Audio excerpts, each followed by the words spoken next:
प्रारंभ हो जाएगा। जो माताएं श्रावण के सोमवार का व्रत करती हैं वो पशुपति व्रत मत करना। जो श्रावण के सोमवार का व्रत नहीं करती हैं वो पशुपति व्रत कर सकती हैं, उनको पशुपति व्रत करने का मना नहीं। पर यदि श्रावण का व्रत आप पहले से करते आ रहे हो, श्रावण महीने का व्रत करते आ रहे हो, या श्रावण के महीने में तुम सोमवार करते आ रहे हो, तो फिर पशुपति व्रत ना करते हुए इसको एक महीना, भले 2 हुए हो, 3 हुए हो, 4 हुए हो, रोक दो। फिर अगला जब श्रावण पूर्ण हो जाए फिर जो सोमवार आए फिर चालू कर दो। पर अगर श्रावण का व्रत करते हो तो, और अगर श्रावण का व्रत नहीं करते हो तो पशुपति व्रत चालू है, मना नहीं।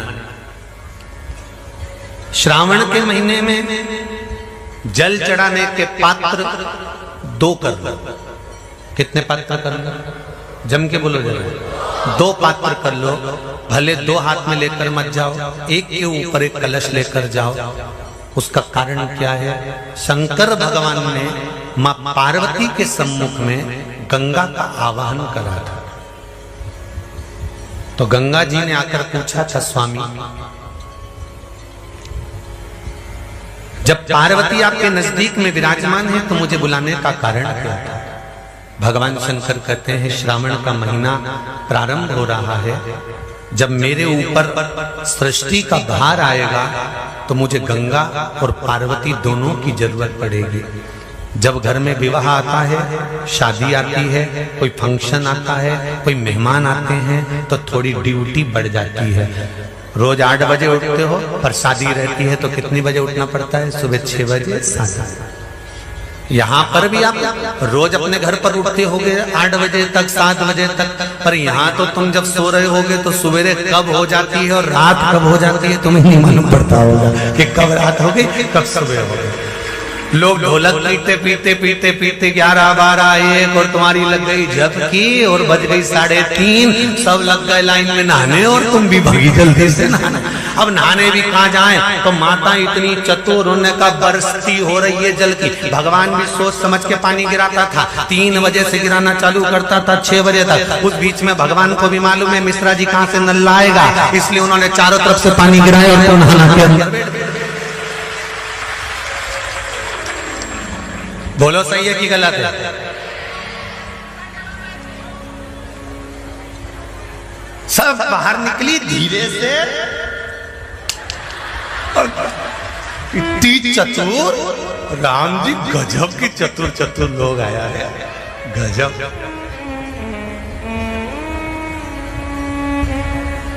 पर एक बात कहूंगा, दिल लेकर आए हो, मेरा महादेव भी तुमको दिल से लुटाएगा, ये पक्का है।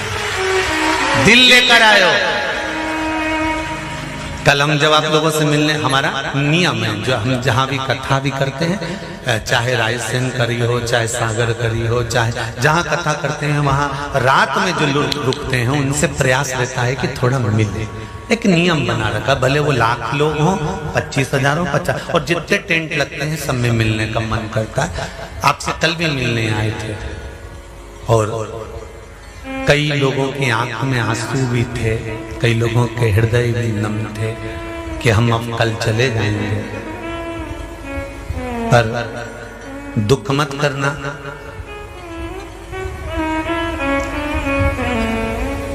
दूसरा कोई स्थान हो वहां से जाओ तो वापिस आने की गारंटी है कि नहीं है, पर यहाँ तो सील और ठप्पे लगाकर भेजता है कि वापिस बुला लाएगा। तो फिर क्या दिक्कत? उसकी आराधना मात्र करिए।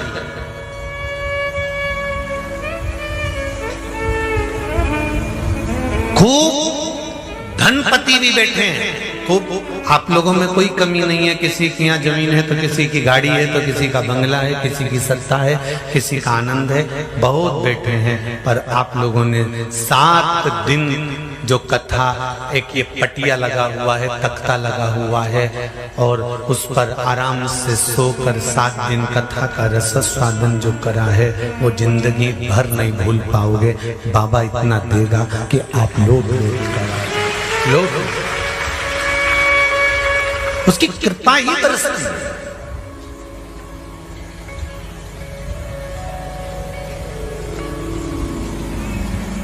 उसकी कृपा बिना कुछ नहीं। तेरी कृपा बिना न हिले एक भी अणु, लेते श्वास तेरी कृपा से तनो तनो। बाबा की कृपा होती है तो आना होता है।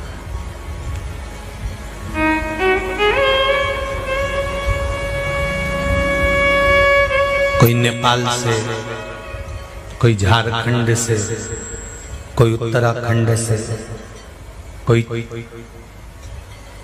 चेन्नई से, ना जाने कहां कहां से पधारे, कोलकाता से। शिव की कृपा है। क्या क्या चीज काटती है? जम के बोलो जरा। कलम, कटार और जुबान, ये काटती बहुत है। कलम भी कब क्या काट दे। कलम अपनी कलम से लिखते लिखते कब किसके दिल को दुखा दे या किसके दिल को प्रसन्न कर दे, ये कलम भी काटने का काम कर देती है और कटार भी काटने का काम कर देती है और जुबान भी काटने का काम कर देती है। इसलिए शिव पुराण कहती है, अगर भगवान ने आपको कलम चलाने की कला दी है ना, मेरे देव अधिदेव महादेव ने आपके बुद्धि विवेक दिया है, मेरे देव अधिदेव महादेव ने आपको अगर आशीर्वाद दिया है और आपके हाथ में कलम पकड़ाई है ना, तो प्रयास करना इस कलम से किसी की बुराई ना लिखी जाए, इस कलम से अच्छाई ही लिखी जाए। काटे ना कलम।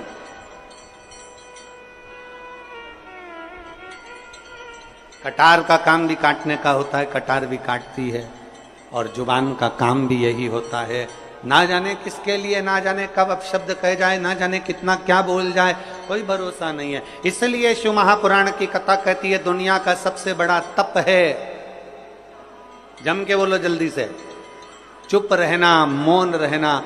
ये दुनिया का सबसे बड़ा तप, सबसे बड़ा तप, सबसे बड़ा आभूषण। मौन रहिए, चुप रहिए। क्या किसको रोइए, जम के बोलो जरा, क्या किसको रोइए, चादर तान के। जितने चुप रहोगे, जितने मौन रहोगे, एकदम मस्त रहोगे। और शंभु शरणे पड़ी, मांगू घड़ी रे घड़ी, दुख का दया करीने दर्शन आपको, दया करीने दर्शन। चुप रहो, जितना चुप रहोगे उतने प्रसन्न रहोगे, उतने आनंद। गड़बड़ी कहां होती है? बोलने में। गड़बड़ कहां होता है? बोलने में। चुप रहने में कभी गड़बड़ हुआ है क्या?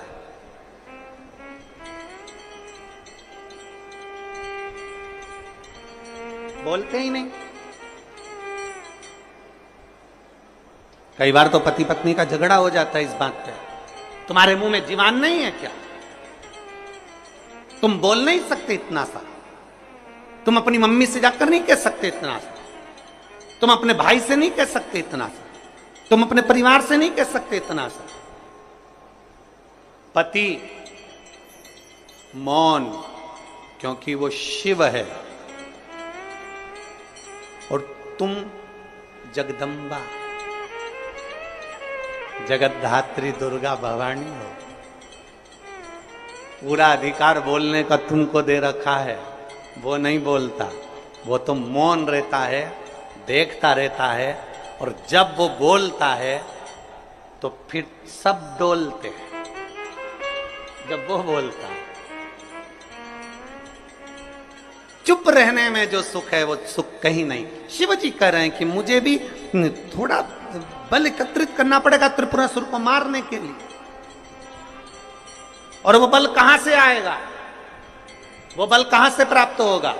ब्रह्मा जी पूछ रहे हैं, भगवान विष्णु पूछ रहे हैं, जब आप देवों के देव महादेव हो तो फिर बल कहां से लाओगे? वही तो पूछना है कि कहां से लाओगे। शंकर भगवान कहते हैं वो बल मेरे भीतर से ही मुझे प्रकट करना पड़ेगा। एक मंत्र में प्रकट करूंगा, एक अस्त्र प्रकट करूंगा जिसका नाम अघोर अस्त्र होगा, और वो अस्त्र के द्वारा त्रिपुरासुर मारा है। अघोर अस्त्र, हाँ। ब्रह्मा जी ने तुरंत भगवान शिव जी की ओर प्रणाम कर कर कहा, ये अस्त्र तो बड़ा कठिन अस्त्र है प्रभु, यह अघोर अस्त्र तो बड़ा कठिन है। दुनिया का ऐसा कौन सा कार्य है जो अघोर अस्त्र से नहीं हो सकता? ये तो बड़ा कठिन है, बहुत कठिन, ये कैसे हो सकता है? भगवान शंकर कहने लगे, आप चिंता मत करो, इसको प्राप्त करने के लिए मैं देखता हूं। शिव जी अभी तक जितना तप करे थे वो नेत्र बंद कर कर करे थे, आज शंकर भगवान ने अपना नेत्र खोल लिया, और शिव जी ने अपना नेत्र खोलकर खुली आंखों से शंकर भगवान ने तप करना प्रारंभ करा। खुले आंखों से, खुले नेत्रों से।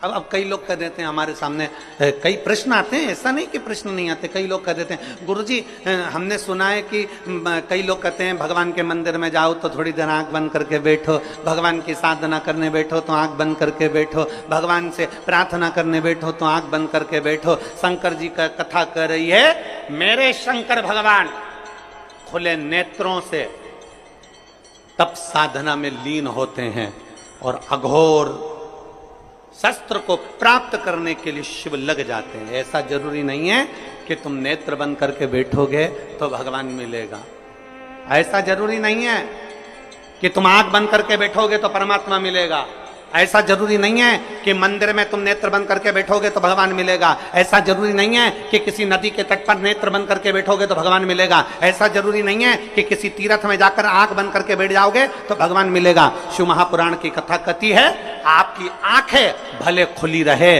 पर इन नेत्रों से कुछ गलत ना हो जाए, उसका स्मरण ध्यान रखिए।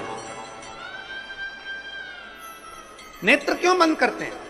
तब करते समय, साधना करते समय नेत्र क्यों बंद कर सकते हैं? क्योंकि इसलिए बंद करते हैं कि फालतू की चीजें ना दिखे। तो अपने मन पर संयम करो ना, अपनी इंद्रियों पर संयम करो।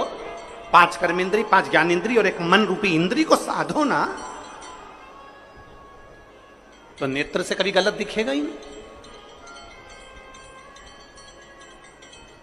आप अपनी इंद्रियों को नहीं साधोगे तो गलत नजर आएगा। इंद्रियां अगर साध ली तो तुम्हारे नेत्रों से कभी गलत नहीं दिखेगा। तुम अंदाजा करो, कई साधु सन्यासी, एक कथा आती है, एक संत के आश्रम के पास में एक वेश्या ने अपना वेश्यालय खोल लिया।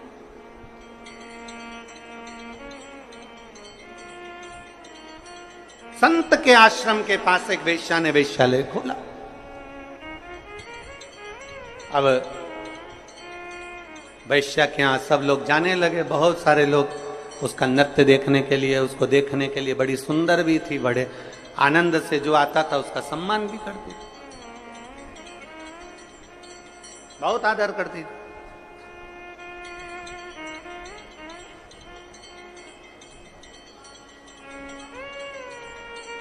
अब संत वैश्या क्या करती, रोज सवेरे उठती, सबसे पहले संत की जो आश्रम था, संत की जो कुटिया थी, वैश्या संत की कुटिया में जाती, सिर पे पल्लू रखती, और सतगुरु की कुटिया में जाने का अलाउ नहीं था क्योंकि वैश्या उनके कुटिया में जा नहीं सकती, तो उनके दरवाजे को प्रणाम कर कर वापिस आ जाती और अपने वेश्यालय में चली जाती। और संत जो अपनी कुटिया में बैठा रहता, उसने अपनी कुटिया में पत्थरों का ढेर रख लिया। वेश्या के यहां जो जाता, संत एक पत्थर उठा के अपने आश्रम में रख लेता। वेश्या के यहां जो जाता, संत एक पत्थर उठा के अपने आश्रम में रख लेता। संत का पूरा आश्रम पत्थरों से भरा गया, पूरा आश्रम पत्थरों से भरा गया।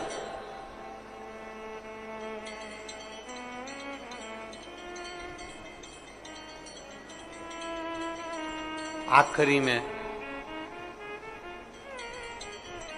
अंत में संत के भी प्राण छूटे और वेश्या के भी प्राण छूटे, दोनों ऊपर गए। चित्रगुप्त महाराज ने इनकी लेखनी देखी, इनकी डायरी देखी, इनकी फाइल देखी, फाइल देखकर कह दिया, वेश्या जाओ, तुम बैकुंठ के रास्ते पर जाओ। और संत को देखकर कह दिया कि तुम नरक का द्वार पकड़ो। संत कहने लगे, मैं साधु, मैं सन्यासी, मैं तपस्वी, मैं साधक, मैं उपासक, मैं इतना बड़ा संत, और तुम मुझे नरक भेज रहा? मैं इतना बड़ा साधना करने वाला, मैं मस्तक पर कहीं चंदन लगा लेता, कहीं जटा जूड़ बांध लेता, कहीं दाढ़ी बढ़ा लेता, कहीं ये कर लेता, कहीं वो कर लेता, मैंने इतना सारा वस्त्र बदल कर रखा, तो तुम मुझे नरक भेज रहे हो? मैंने गले में माला पहन कर रखी, तो तुम मुझे नरक भेज रहे हो? मैंने इतनी साधना करी, तो तुम मुझे नरक में भेज रहे हो? चित्रगुप्त महाराज ने कहा, यह वेश्या तुम्हें संत समझ के तुम्हें प्रणाम कर कर आती थी, तब अपना वेश्यालय में कार्य करती थी, और संत तुझे भगवान ने ये दृष्टि दी थी एकाग्र करने के लिए, शिव में लगाने के लिए, पर तू वेश्या के घर में जितने पुरुष जाते थे तू उतना पत्थर इकट्ठा कर लेता था कि गजब की वेश्या है, 3 लोग आ गए, 4 लोग आ गए, 5 लोग आ गए, 6 लोग आ गए, तो दिन भर बैठकर केवल पुरुष गिनता था वेश्या के घर के। अरे तुझे गिनना ही था तो अपने हाथ की माला गिनता, पर किसी की बुराई ना गिनता। तूने बुराई गिनी, इसलिए तुझे नरक मिल गया। तूने बुराई गिनी है। हमें ये शरीर काहे के लिए मिला? अच्छाई देखने के लिए। हमारे यहाँ लोग कहते हैं, महाराज जी हमारे एक महाराज जी हैं, वो कहते थे कि आंख बंद करके तप करो, आंख बंद करके भजन करो, आंख बंद करके साधना करो। शिव महापुराण की कथा कथी है, त्रिपुरासुर असुर को मारने के लिए शंकर भगवान ने नेत्र बंद नहीं करा, नेत्र खोला है। खुली आंखों से मेरे शंकर भगवान ने तप साधना करी है, और भगवान ने प्रेरणा शंकर भगवान ने अपने शिव भक्तों को दी है कि तुम्हें आंख बंद करने की जरूरत नहीं है, केवल अपनी इंद्रियों को साध लेना और अपने नेत्रों से गलत चीज ना देखते हुए अच्छा देखना, मैं मिल जाऊंगा तुमको, मैं तुम्हें प्राप्त हो जाऊंगा। नेत्र बंद करने की जरूरत किसको है? नेत्र बंद करके साधना करने की जरूरत उसको है जिसकी इंद्रियां काम नहीं कर रही, जिसकी इंद्रियां शिथिल हो गई। कभी मन यहां भटकता है, कभी वहां भटकता है, कभी इसकी बुराई देखते हो, कभी उसकी बुराई देखते हो, कभी इसमें बुराई देखते हो, कभी उसमें बुराई देखते हो। दिन भर 24 घंटे बैठकर तुम एक दूसरे की बुराई देखने में लगे रहते हो, हाथ में माला पकड़ते हो, मुख में राम नाम लेते हो, पर नेत्रों से गलत देखते रहते हो, 24 घंटे बुराई देखते हो, तो तुम्हारी तप साधना का तुम्हें फल नहीं मिलेगा। भगवान शिव की कथा कहती है, नेत्र खुले भले रखो पर अपनी इंद्रियों को साध कर रखो, नेत्र खुले भले रखो पर अपनी इंद्रियों को पकड़ कर रखो, नेत्र खुले भले रखो पर इन नेत्रों से गलत चीज ना देखी जाए, जिसमें देखना अच्छाई देखना। भाई कोई अगर आधा गिलास पानी लेकर आया है ना, तो वो आधा गिलास पानी अगर लाया है तो खाली गिलास मत देखो, उसका दिल देखो, कम से कम तेरे लिए आधा भरकर तो लाया है, उसका भरा हुआ गिलास देखिए, आपको सुख का अनुभव होगा। एक चरित्र आता है, एक व्यक्ति निकल रहा था, कोयल की आवाज सुनी, सुनकर कहा कोयल कितना मीठा बोलती है, पर काली ना होती तो कितना अच्छा होता। आगे गया, गुलाब का फूल देखा, गुलाब का फूल कितना सुंदर है, कांटे नहीं होते तो कितना अच्छा होता। और आगे गया, समुद्र देखा, समुद्र कितना विशाल है, जल कितना अच्छा है, पर खारा नहीं होता तो कितना अच्छा होता। कोयल, गुलाब का फूल और समुद्र, तीनों ने मिलकर कहा, रे मनुष्य, तुझ में दूसरे की बुराई देखने की आदत नहीं होती तो तू कितना अच्छा होता, तूने जिंदगी भर केवल बुराई देखी। कोयल में बुराई देखी, मीठा बोल रही है वो नहीं देखा, कोयल काली दिख गई। गुलाब का फूल सुंदर है वो नहीं दिखा, कांटे दिख गए। समुद्र अच्छा है वो नहीं दिखा, पर समुद्र का जल खारा दिख गया। हमने जिंदगी भर केवल बुराइयां ढूंढी है, केवल बुराइयां, कभी इसमें ढूंढते, कभी उसमें ढूंढते, कभी उसमें ढूंढते। जरा अपने अंदर झांक कर देखो कि हमारे भीतर कितनी बुराई भरी होगी। हम एक उंगली किसी पर उठाते हैं तो ये 3 उंगली हमारी ओर जाती है कि तुम अपने अंदर झांक कर देखो, उसमें एक गलती है, तुम में 3 गलतियां भरी पड़ी है। वो गलती हमारे भीतर की, हमें झांकना।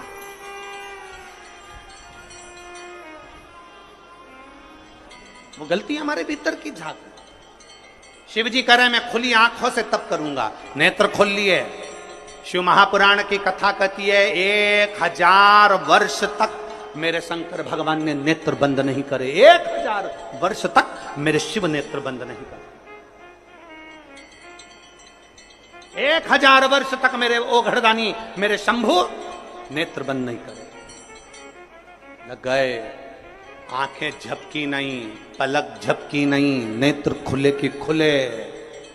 1000 वर्ष निकल गए, 1000 वर्ष। तब अघोर शस्त्र प्राप्त कर लिया और प्राप्त करते से ही भगवान शंकर ने अपने नेत्र को बंद किया। बंद करते से ही भगवान शंकर का जैसे ही नेत्र बंद हुआ उससे एक बिंदु नीचे गिर गया। जब बहुत देर तक आंख खुली रहती है, बहुत देर तक आंख खुली रहती है, पलक नहीं झपकती, तब आंख में से एक आंसू गिर जाता है। शिव जी की आंख से वो आंसू गिरा। जो तप करा था, जो साधना करी थी, जो अघोर अस्त्र पाने के लिए सारी तप साधना करी थी, जिस अस्त्र के बल पर संपूर्ण ब्रह्मांड की रक्षा करी है, उस तप साधना के बल पर भगवान ने जैसे ही नेत्र बंद करा, बंद करते से शिव जी की आंख से एक आंसू गिर गया और जैसे ही वो आंसू गिरा उससे एक वृक्ष उत्पन्न हो गया जिसका नाम रुद्राक्ष का वृक्ष हुआ। जो रुद्राक्ष हुआ। अब जरा ध्यान देना, रुद्राक्ष ऐसे ही नहीं उत्पन्न हो गया। हजारों वर्ष तक मेरे ओघड़दानी ने तप साधना करी और जब नेत्र बंद करे तब आंसू गिरा और उस आंसू से रुद्राक्ष पैदा हुआ है। उस अस्त्रों से, शिव के उन अस्त्रों से रुद्राक्ष उत्पन्न हुआ। इतने तप साधना का बल एक रुद्राक्ष में होता है, इतना तप साधना का बल एक रुद्राक्ष में होता है कि अघोर अस्त्र के बराबर, अघोर मंत्र के बराबर शिव का एक रुद्राक्ष होता है अगर वो श्रेष्ठता से धारण किया। इसलिए सोमवार से ये वही जिस समय पर त्रिपुरासुर का वध करा था भगवान शंकर ने और जिस रुद्राक्ष को भगवान ने प्रकट करा था, सोमवार से सोमवार तक की सावन के महीना था जब मेरे देव अधिदेव महादेव ने इस रुद्राक्ष को प्रकट किया था। आप सभी को रुद्राक्ष के प्रागट्य की भी बहुत बहुत बधाई, बहुत बहुत। रुद्राक्ष के प्रागट्य की एक कथा नहीं है, रुद्राक्ष के प्रागट्य की कई कथा है। रुद्राक्ष के जन्म की एक कथा नहीं, रुद्राक्ष के जन्म की अनेक कथा।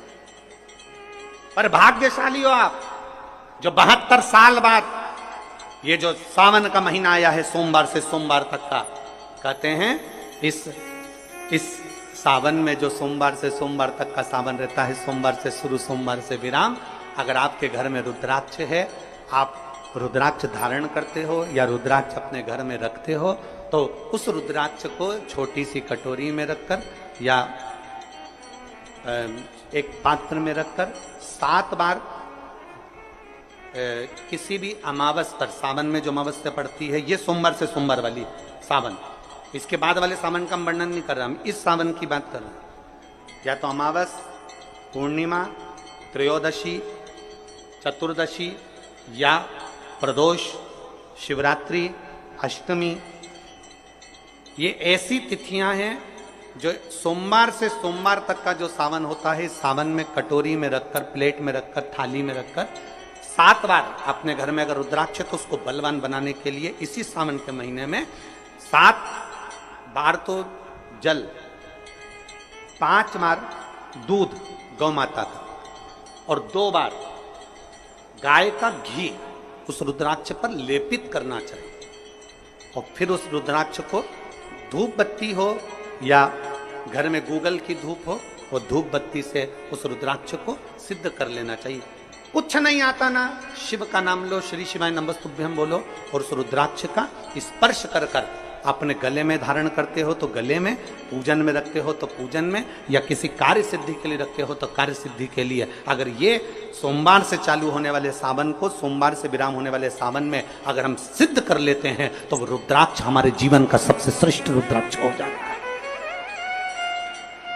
सर्वश्रेष्ठ। अभी हमारे सीहोर में कुबेरेश्वर धाम पर ये जो सावन का महीना आया है, इस सावन में हमारे यहाँ कुबेरेश्वर धाम पे वैसे तो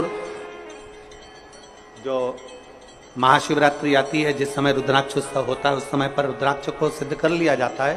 पर जो सावन ये आया है, इस सावन में हमारे यहाँ प्रतिदिन बाबा के रुद्राक्ष को सिद्ध करते। प्रतिदिन नियम है रुद्राक्ष पर जल चढ़ाना, दूध चढ़ाना, घृत लगाना और बाबा के उस रुद्राक्ष, क्योंकि इतने भक्त आते हैं उनके लिए वो रुद्राक्ष सिद्ध होता है।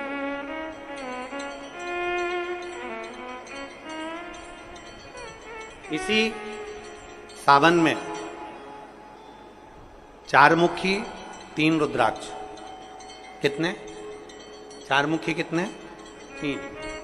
5 मुखी रुद्राक्ष 3 और 6 मुखी रुद्राक्ष 3। इनके बीच में सवा गांठ लगाई जाती है। 4 रुद्राक्ष कितने? जल्दी बोलो। 4 मुखी रुद्राक्ष कितने? 3। 5 मुखी रुद्राक्ष कितने? 3। 6 मुखी रुद्राक्ष कितने? 3। इनके बीच में सवा गांठ लगाई जाती है। मतलब एक गांठ पूरी लगाई जाती है, फिर आधी गांठ लगाकर फिर रुद्राक्ष को डाला जाता है लाल धागे में, फिर सवा